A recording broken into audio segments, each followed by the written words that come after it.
The biting morning wind carried the smell of leather and sweat as yet another trainer rolled in the dust, violently thrown from the back of the magnificent black stallion. Alexander Rothwell watched from the balcony of his mansion, his fingers drumming on the mahogany railing as a satisfied smile danced on his lips.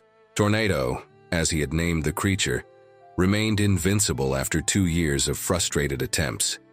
The animal reared under the rising sun, his mane rippling like black flames against the clear blue Montana sky, and Alexander felt that familiar mix of frustration and fascination that had consumed him since the day he captured the stallion on the wild plains of Wyoming. The Montana Sky Ranch stretched for miles of green pastures, embraced by mountains that rose like silent guardians. Alexander had built his tech empire from scratch, selling his company at 43 for an amount most people couldn't spend in several lifetimes. But money, he had discovered, bought many things except the ones that truly mattered. Every thoroughbred in his climate-controlled stables represented an achievement, but Tornado was different.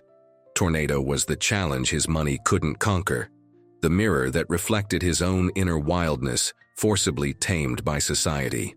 The small town of Pinecrest was only 15 miles away, but it seemed to exist in another world. Maya Sullivan woke before dawn on her modest ranch, her fingers already anticipating the day's work as she brewed the strong coffee that would sustain her.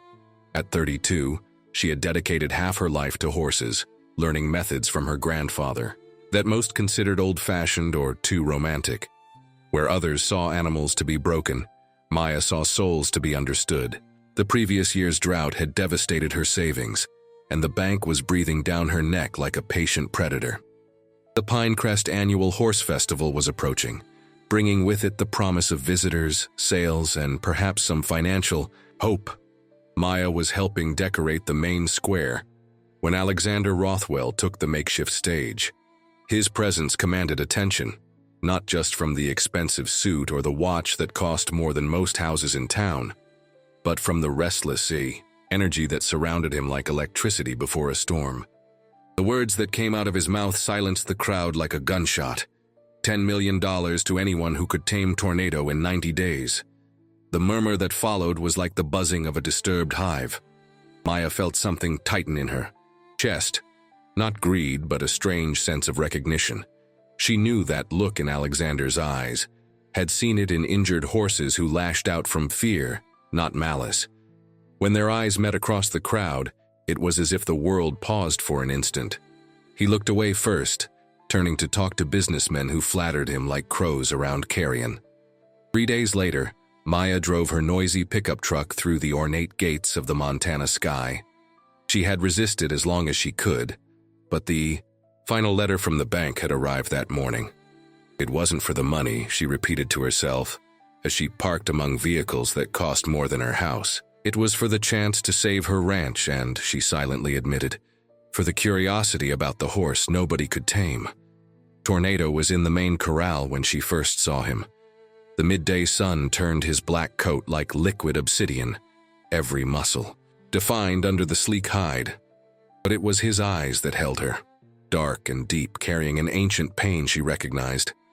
Other trainers were already working in adjacent corrals, men with decades of experience and proven methods. Ropes, whips, spurs, the traditional tools of domination. Alexander appeared beside her without warning, his expensive cologne competing with the natural scent of hay and horses. His closeness made her uncomfortable, not from attraction, but from the raw intensity that emanated from him like heat from a furnace. He explained the rules with the precision of someone accustomed to contracts and clauses. 90 days, methods of the trainer's choosing, payment only upon complete success defined as riding and controlling the animal in a public demonstration. Maya asked for only one thing, to work on her own schedule, without interference. Alexander laughed, a humorless sound like breaking ice. He agreed, probably thinking she would give up in a week like so many others. He showed her the quarters designated for trainers, a guest house larger than her own home. Maya refused, preferring to drive daily from Pinecrest. She needed to keep her feet on the ground, away from the bubble of luxury that threatened to swallow her whole. The first official day brought surprises. While other trainers attempted direct approaches, Maya simply sat outside the corral with a book. Tornado watched her with suspicion, his ears swiveling to catch every sound. She read aloud, her voice carrying stories of distant lands and imaginary adventures. The other trainers mocked. Alexander watched from the shadows and Maya kept reading. A week passed at this pace. Each morning she arrived with the sunrise, brewed herbal tea her grandfather had taught her about, and spent hours simply existing in tornado space. The horse began to relax minimally, no longer moving to the opposite corner when she appeared. It was invisible progress to untrained eyes, but Maya felt the subtle shift in the energy. Between them, Thomas Brennan, the ranch foreman for 20 years, was the first to show genuine interest in her methods. A man of few words and much wisdom, he shared coffee with her on cold mornings, telling stories about the ranch's early days. It was from him that Maya learned about Alexander's childhood in a state orphanage, about the boy who learned early that showing weakness was an invitation for predators. The 10th day brought the first subtle turn. During a particularly warm afternoon, Maya brought her harmonica, a gift from her grandfather. The melancholic notes floated through the still air, and Tornado stopped grazing. His ears pricked forward, his tense body gradually relaxing. When Satya, she stopped playing. He snorted softly, not in warning but in something that almost seemed like a request. The music had touched something deep within him, perhaps a memory of times before the capture. Alexander watched more and more frequently, trying to hide his interest. Maya caught him observing from the mansion windows or pretending to inspect other horses, while keeping Tornado in his peripheral vision. During one of these moments, their eyes met again. This time she saw beyond the arrogance. There was hunger there, not for food or money, but for something he couldn't name. The second week brought storms.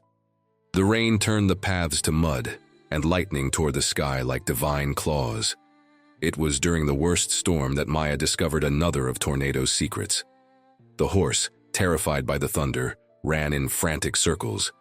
Without thinking, she jumped the fence and walked calmly to the center of the corral. She didn't try to approach him, just stood there, a solid presence in the chaos. Gradually, Tornado's orbits lessened until he stopped a few feet from her, trembling but no longer. In blind panic, Alexander appeared running, soaked and furious. He yelled about responsibility and lawsuits as the rain streamed down his face. Maya simply held out her hand, not to Tornado, but to Alexander. For a moment, he seemed lost, as if no one had ever offered him help without expecting anything. In return, he refused with a sharp gesture and disappeared into the storm. But something changed that night. The 20th day marked the first major shift. Maya arrived to find Tornado lying down in the corral, a vulnerable position he never took near humans. She sat at a respectful distance, and for the first time, he didn't get up immediately. They stayed like that for hours, two beings sharing a silence that said more than words. When he finally rose, Tornado took 3 steps towards her before stopping, as if testing invisible boundaries. The gossip in Pinecrest grew like weeds after rain. Some called her crazy, others a genius. Sarah Chen, the town veterinarian and Maya's best friend since childhood, visited regularly to check on the progress. It was she who first commented on the change in Maya, not just in her determination, but in something deeper. There was a light in her eyes that Sarah hadn't seen in years, not since before Maya's grandfather's death. The 30th day brought an unexpected proposal. Alexander invited Maya to dinner at the mansion, claiming he wanted to discuss the progress.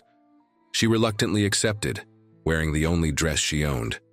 The dining room could hold her entire house, but it was the loneliness of the space that struck her. A table for 20 with only 2 places set, echoing with unspoken absences. During dinner, Alexander revealed more than he intended. The wine loosened his tongue, and stories about failed deals and purchased friendships leaked like blood from poorly healed wounds.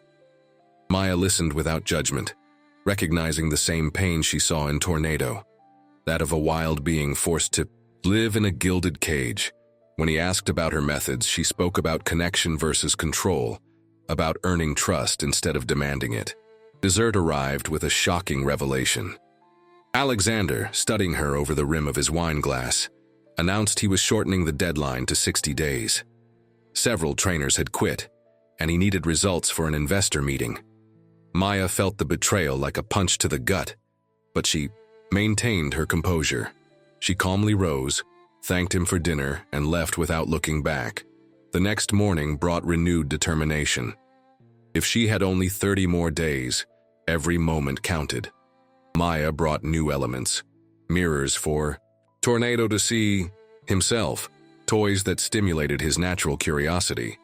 The horse began to associate her presence with interesting discoveries instead of threats. Thomas helped when he could, bringing stories about the methods of the old cowboys who respected horses as partners. The 40th day brought the second subtle shift. Maya was sitting in the corral playing acoustic guitar, an instrument she had brought after noticing Tornado's response to music. The horse approached closer than ever before, his warm breath stirring her hair. When she stopped playing, he gently nudged the guitar with his nose as if asking for more. Tears silently streamed down Maya's face. It was the first voluntary contact. Alexander witnessed the moment from the balcony. Something in his expression shifted, the mask of arrogance slipping to reveal reluctant admiration.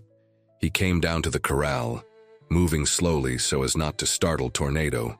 For the first time, he genuinely asked about her methods, listening without interrupting as Maya explained about respecting the horse's time, about building trust layer by layer. That night brought the second dinner, this time at Maya's initiative. She invited Alexander to eat at a small restaurant in Pinecrest, neutral territory where he had no advantage. He appeared uncomfortable in jeans and a simple shirt, looking more human than she had ever seen him. They talked about everything except horses, books, travel, abandoned dreams. Alexander revealed his secret love for poetry. Maya confessed her fear of storms since childhood. The 45th day brought sabotage. Maya arrived to find Tornado's stable door broken down, signs of a struggle everywhere. Jake Morrison, one of the competing trainers known for brutal methods, was found unconscious in the corral. Tornado was in the far corner, eyes wide with terror, an empty syringe on the ground telling the story. Morrison had tried to sedate him overnight to force a ride. The horse recoiled from everyone, including Maya. Weeks of progress seemed to evaporate in a single night of renewed trauma. Alexander, furious, expelled Morrison and threatened criminal prosecution. But the damage was done. Tornado wouldn't let anyone near, neighing sharp warnings when Maya tried to enter the corral. The faith she had built lay in pieces like the broken-down door. 3 days passed in painful regression. Maya sat outside the corral, fighting despair. It was Thomas who offered unexpected wisdom, sharing how wild horses sometimes needed to relearn that not all humans were threats. He suggested something radical, spending the night in the corral, vulnerable and unarmed, showing Tornado that she trusted him as much as she asked him to trust her. The 50th night was the longest of Maya's life. Armed only with a sleeping bag and her courage, she set up camp in the center of the corral. Tornado watched from a distance, clearly disturbed by her persistent presence. Around midnight, it began to rain softly. Maya remained still, letting the water run down her face. Near dawn, she felt more than heard. Tornado was close, sniffing her wet hair. When the sun rose, it found them less than a yard apart. Tornado hadn't touched her, but he hadn't fled either. It was a new beginning built on the destruction of the old. Alexander found them like this, and something in his face broke. Later, Maya would learn he had spent the night awake, watching from the window, silently rooting for her success. The Pinecrest Midsummer Festival arrived with its usual fanfare. Maya was supposed to participate in the riding demonstrations, but chose to stay with Tornado. It was during the festive afternoon that she made a crucial discovery. Distant music from the festival drifted to the ranch, and Tornado responded differently to each rhythm. Waltzes calmed him, marches agitated him, but it was an old folk song that elicited the strongest reaction. He danced, moving with breathtaking grace. Inspired, Maya developed a new approach. Every interaction with Tornado became a dance. she leading with movement and music instead of ropes and commands.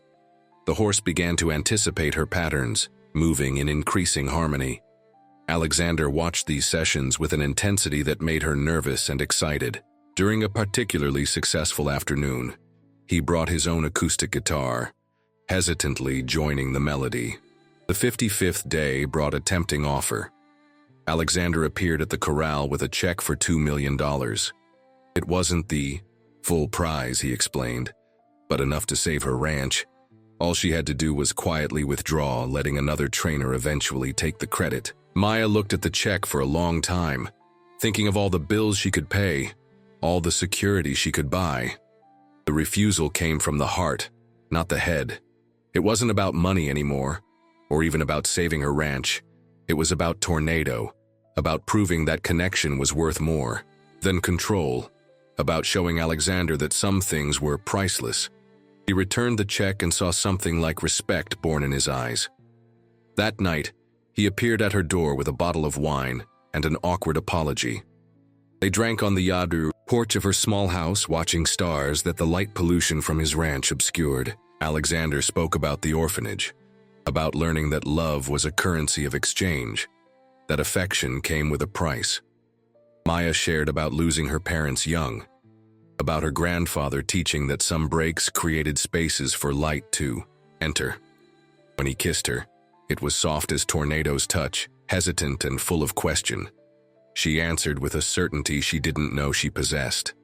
The 60th day dawned with the smell of smoke. A wildfire, started by distant lightning, advanced through the mountains towards the valley. Evacuations were ordered, and chaos took over the Montana sky. In the panic of moving dozens of valuable horses, no one noticed Tornado break through the fence, weakened by the heat. When Maya noticed his absence, he had already disappeared into the Smoky Hills. Without hesitation, she took the fastest horse available and followed. Alexander tried to stop her, but the look in her eyes silenced him. Instead, he organized search teams, coordinating with executive precision, while fear gnawed at his insides. Maya climbed trails she had known since childhood, guided by instinct and whispered prayers. The air grew thicker with every yard, the smoke turning the day into an orange twilight. She found Tornado on a narrow plateau, cornered between the advancing fire and a 100-foot cliff. The terror in his eyes was primal, but when he saw her, something changed. Maya dismounted, removing all tack from the horse she was riding. She approached Tornado with empty hands, only her presence as an offering. She spoke to him as she had during the quiet afternoons in the corral, her voice competing with the roar of the flames. The moment of truth came when a gust of wind pushed the fire dangerously close.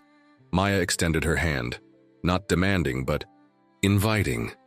Tornado looked between her and the abyss, making a decision that would define them both. When he pressed his head against her chest, Maya felt the universe align. She mounted him for the first time without a saddle or reins, guiding him only with subtle shifts of weight and murmured words. The descent was a blur of smoke and speed, Tornado trusting her to find safe paths between rocks and flames. Emerged into the valley like a mythical apparition, the gathered crowd erupted in cheers and tears. News cameras captured every second, but Maya only had eyes for Alexander, who ran to meet them with a face wet with undisguised tears. Their embrace was filmed and photographed, becoming a symbol of something larger than a one competition. Tornado remained calm between them, accepting touches from both, as if he understood they were part of his herd now. The check for $10 million was presented right there, amidst floating ashes and exhausted firefighters, but it felt anticlimactic after what they had survived together. Alexander's transformation in the following days was profound. He proposed not just a business partnership, but something more revolutionary, transforming half of the Montana sky into a sanctuary for traumatized horses. Maya accepted with conditions, natural method only, open doors for the community to learn, and a program bringing urban children to experience the healing that comes from connection with animals. That year's horse festival became a celebration of renewal. Maya demonstrated her dance with Tornado for thousands, without ropes or restraints. Just two beings moving in harmony earned with patience and respect. Alexander played acoustic guitar on stage for the first time publicly, accompanying her movements with a melody he had practiced in secret. 6 months later, the sanctuary thrived. Horses arrived broken and left whole, carrying stories of transformation. Maya and Alexander built a house on the property, halfway between the mansion and the stables, a symbol of the meeting of two worlds. Tornado ran free in the fields, choosing to return each night to the warmth of the family he had chosen. Thomas, promoted to sanctuary manager, often shared the story with amazed visitors, how a wild horse taught a millionaire the value of things money couldn't buy, how a woman with unwavering faith proved that love is the most powerful force in the universe, how sometimes we need to almost lose everything to understand what truly matters. On quiet nights, when the sun set painting the mountains gold and purple, Maya often found Alexander in the corral with Tornado. The three stood in comfortable silence, each healed by the wounds that had brought them together. The prize money had built wonderful things, but the true wealth was in these moments, in the trust earned, the love discovered, the freedom chosen. Children from the city arrived weekly now, eyes wide with wonder at touching a horse for the first time. Maya taught them what her grandfather had taught her, what Tornado had confirmed, that true connection isn't forced, it's cultivated, that the wildest beings often carry the gentlest souls, that sometimes the biggest prisons are the ones we build for ourselves. A particularly shy girl once asked if Tornado didn't miss complete freedom. Maya smiled, watching the black stallion gallop across the open field before trotting back to where Alexander offered an apple. Freedom, she explained, isn't the absence of bonds, but the choice of which bonds to honor. Tornado chose to return, not because he was forced, but because he had found something worth returning for. The first anniversary of the fire was marked with celebration, not mourning. The forest already showed signs of renewal, green shoots emerging. From the ashes, the sanctuary inaugurated a new wing, funded by donors inspired by the story. Alexander surprised Maya with an engagement ring during the ceremony, kneeling in the same arena where it had all begun. Tornado snorted what seemed like approval, eliciting laughter from the crowd. Sarah Chen, now the sanctuary's official veterinarian, often joked that she had never seen a more dramatic transformation, and she wasn't talking about the horses. Alexander was actively involved in the Pinecrest community now, his money supporting local projects without demanding recognition. Maya had expanded her methods, training a new generation of equine connection specialists. But it was in the small things that the change showed most, in the way Alexander would stop in the middle of important meetings to watch the sunset, how Maya would dance through the kitchen preparing breakfast, humming melodies Tornado loved, how the horse himself would sometimes bring other nervous horses to meet them, as if conveying reassurance that these humans were different. The second Pinecrest Horse Festival created a new competition category, Natural Harmony, where points were given not for domination, but for demonstrated partnership. Trainers from all over the country came to learn. Skeptics turned into converts upon witnessing the results. The Maya method, as it became known, spread like ripples from a stone in a lake. On a cloudy winter morning, Maya found Alexander in Tornado's stable, silent tears on his face. Concerned, she rushed to him, only to find he was crying from gratitude.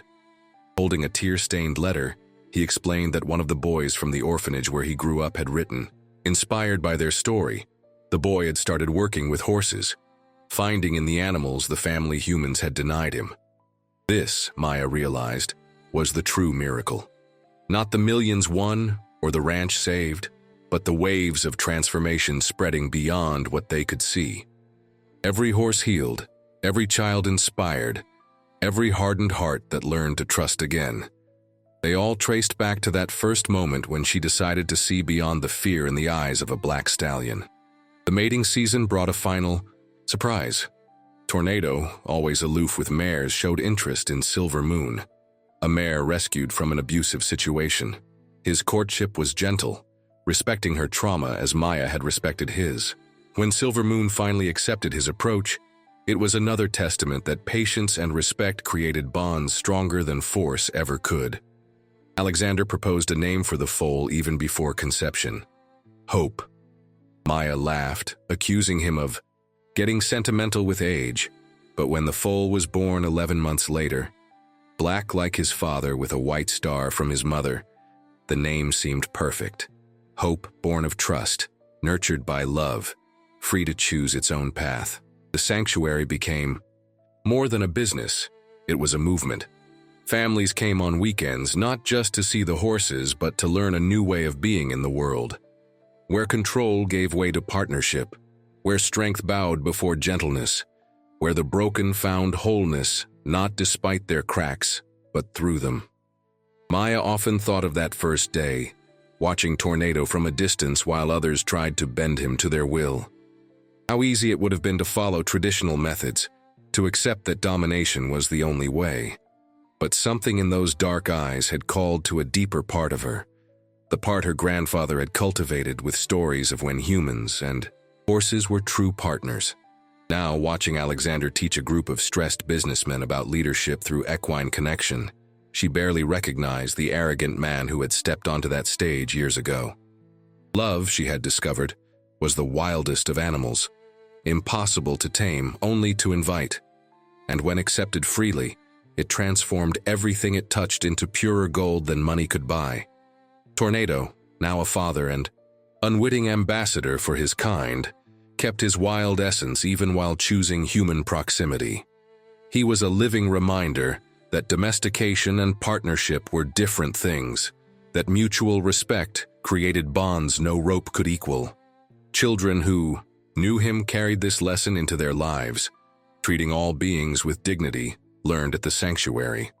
Maya's third book about the natural method became an international bestseller, but she was most proud of the letters she received. Stories of horses saved from slaughter because someone decided to try connection before giving up. Of human relationships healed when people applied the same principles of patience and respect. Of autistic children finding peace with horses who understood silence better than words. Alexander developed scholarships for youth from difficult backgrounds to come and learn at the sanctuary. Watching rebellious teenagers soften as they earned the trust of a traumatized horse was worth more than all his business successes combined. He often joked that Tornado had been his most expensive but most valuable teacher, charging not in dollars, but in learned humility. A stormy afternoon brought a final test. Lightning struck an old barn, starting a fire that brought back traumatic memories. But this time was different. Tornado, instead of fleeing in panic, led other horses to safety, neighing commands they instinctively obeyed. Maya and Alexander worked in perfect sync, evacuating animals, their partnership tested and proven true under pressure. When the flames were controlled and everyone accounted for, they found Tornado standing sentinel over Silver Moon and Hope, protecting his family, as Maya had protected him. It was a full circle. The horse who had needed saving had become a savior. The wild one who had learned trust was now teaching it. Alexander embraced them both, woman and horse, murmuring gratitudes that went beyond words. That night's news didn't focus on the fire but on the aftermath. An entire community united to rebuild, donations pouring in from people touched by the story over the years. Tornado became a symbol not just of individual transformation, but of how a spark of compassion could ignite world change. Schools included the story in curricula about empathy and perseverance. Maya sometimes woke before dawn, walking through the fields where Tornado grazed free. In these sacred moments, with mist rising from the valley and the first rays of sun painting everything gold, she felt her grandfather's presence. He would have loved to see what his stubborn granddaughter had turned ancient wisdom into, how love and patience had built an empire more lasting than any fortune. The fourth annual festival presented a surprise, an international natural harmony competition, attracting trainers from 5 continents. Maya judged alongside renowned experts, but it was Tornado who stole the show. In an unplanned demonstration, the black stallion entered the arena on his own, performing the dance Maya had taught him, With no music but the rhythm in his memory, 20,000 people watched in reverent silence as a horse chose art over freedom. Alexander that night gave a speech that went viral globally.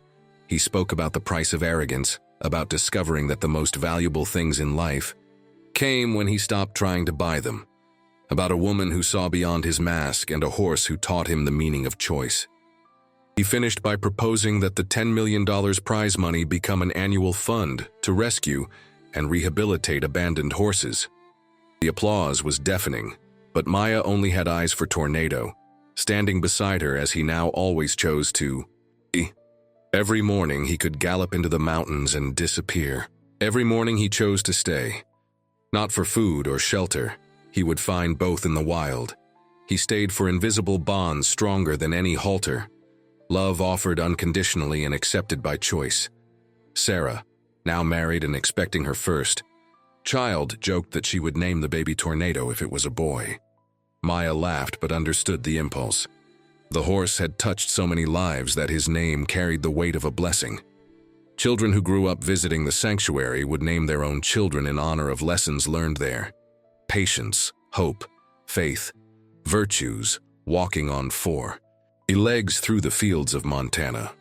On a clear spring morning, Maya found Alexander at the place where it had all begun, the main corral where Tornado had defeated so many trainers. Now transformed into a meditation garden, it offered a space for reflection. He held a letter that would change everything again, an offer to open sister sanctuaries on 3 continents, taking their method worldwide. It was a decision they needed to make together. Tornado appeared as if summoned, snorting softly between them. Maya touched the almost invisible scars from his early captures, remembering the journey.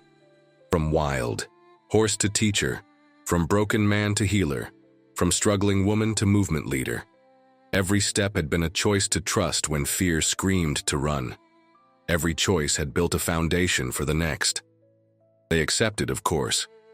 Not for the money or fame, but because the message needed to spread. That connection surpassed control. That patience achieved what force could not. That the wildest beings often just needed someone to see beyond the fear to the soul waiting underneath. Tornado would travel with them as an ambassador, choosing to board planes and ships because wherever his family went, he would follow. The farewell to Pinecrest was bittersweet. The small town that had witnessed the transformation now sent them forth to transform the world. Thomas would take over the original sanctuary, his quiet wisdom perfect for continuing the work. They promised to return often, their roots too deep for true separation. But new fields called, new horses waited, new souls needed to learn that breaking wasn't the end but the beginning. On the plane crossing the ocean, Maya watched Alexander sleeping, his head on her shoulder, peace finally resident in his features. Through the cargo window, she could see Tornado, calm in his specially designed stall. The stallion who had feared confinement now rested peacefully, knowing that each journey led to new fields to explore, always with family by his side. She thought of all the horses they would meet, each carrying a unique story of survival, of the skeptical trainers who would arrive with whips and leave with understanding, of the children who would learn that gentleness was strength, not weakness, of how one moment of choice, sitting beside a corral instead of entering with ropes, had created ripples now reaching distant tides. The method had become a philosophy, applied beyond horses. Schools used the principles to reach difficult students. Therapists incorporated the techniques for human trauma. Businesses discovered that leadership through connection surpassed command through fear. Tornado, unknowingly, had become a symbol of a quiet revolution where power gave way to partnership. Years would pass. Sanctuaries would flourish on foreign soil. Thousands of horses would find healing. Millions of humans would learn lessons whispered between equine ears and open hearts. Maya and Alexander would grow old together, love deepening like the roots of an ancient oak. But in that moment, crossing dark waters towards unknown tomorrows, there was only gratitude for the path that had brought them there. Tornado neighed softly in the cargo hold, a sound carrying through the thin walls. Maya smiled, recognizing the call. Not of distress or fear, but a simple check-in. Are we together? Yes, she murmured, knowing he couldn't hear the words but would feel the intention. We are together. By choice, not force. By love, not profit. Forever. Not because we have to, but because we want to. And you, as city lights pass by your window and life rushes at an untamable speed, when will you allow patience transforms your deserts into gardens? When will you choose connection over control, trust over fear? When will you discover that the wildest things in us are also the most sacred, waiting only for a gentle gaze to emerge from the shadows where we hide them? Tornado's journey continues. In every choice to see beyond the obvious, in every hand extended without demand, in every moment when we choose to stay present instead of fleeing. Because in the end, we are all wild horses and gentle trainers, alternating roles as life asks. And perhaps, just perhaps, true taming is discovering we never needed to be tamed, only understood, accepted, and loved exactly as we are.